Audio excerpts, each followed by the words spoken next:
Big pass Tamil 9ல என்னடா நடக்குது? வசனமே புரியல. வசனமாடா முக்கியம்? படத்த பாருடா அப்படின்ற மாரி தான் இருக்குது. காலையிலே பாரு உட்காந்து அழுதுட்டுருக்காங்க. எதுக்கு அழுவுறாங்க அப்படின்னு தெரியல. ஆனா, உங்க அம்மா கேட்டா நான் மேரேஜ் பண்ணிக்கிறேன்னு சொல்லுன்னு கமருதீன் சொல்றாரு. எங்க அம்மா என்ன நெனச்சிருப்பாங்களோ, வெளியில எப்படி தெரிஞ்சிருக்குமோன்னு இவங்க ஒரு பக்கம் வொரி பண்றாங்க. என்ன ஆச்சு? ஏதாச்சு? ராத்திரி என்ன நடந்துச்சு? நேத்து ராத்திரி 12 மணி இருக்கும். அப்போ பார்த்தீங்கன்னா பாரு கம்ருதீன் 2 பேரும் சேர்ந்து வெளியில எல்லாரும் இருக்காங்க இல்லைங்களா? படுத்துட்டு அவங்ககிட்ட பாய் சொல்லிட்டு பாத்ரூம்குள்ள போறாங்க. அது லிவிங் ஏரியாவுக்கும் போது.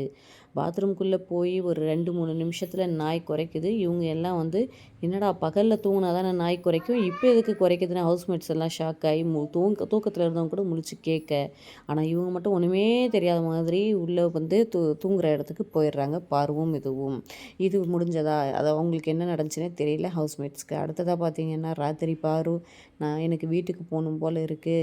பிக் பாஸ் என்னோட எமோஷன்ஸை என்னால் கண்ட்ரோல் பண்ண முடியலை. என்னை வீட்டுக்கு அனுப்பிடுங்கன்றாங்க. அது என்ன நடந்துச்சுன்னு தெரில. திருப்பி அமித் காலையில் ஏதோ புரிஞ்சவர் மாதிரி உட்காந்து பாருக்கிட்ட கேட்குறாரு என்ன நடந்தது அப்படின்ட்டு. தெரியலை. உங்கள் 2 பேர் விஷயத்தை பற்றி பேசிகிட்டு இருக்கியா நீங்கள் கியூட் கப்புள் தானே. அவர் என்ன தான் சமாளித்தாலும் அவர் மனசுக்குள்ளே ஒன்று ஓடிட்டுருக்கு.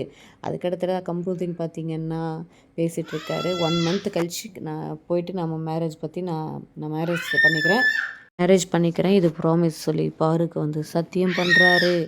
இது எங்கே போய் முடிய போதோ, ராத்திரி என்ன ஆச்சோ அது பிக் பாஸ் தான் தெளிவுபடுத்தணும். எந்த விஷயம் கன்ஃபார்ம் ஆகுதோ நம்ம அந்த அப்டேட்டோடு வரும். நம்ம சேனலை சப்ஸ்கிரைப் பண்ணிக்கோங்க. தேங்க்யூ.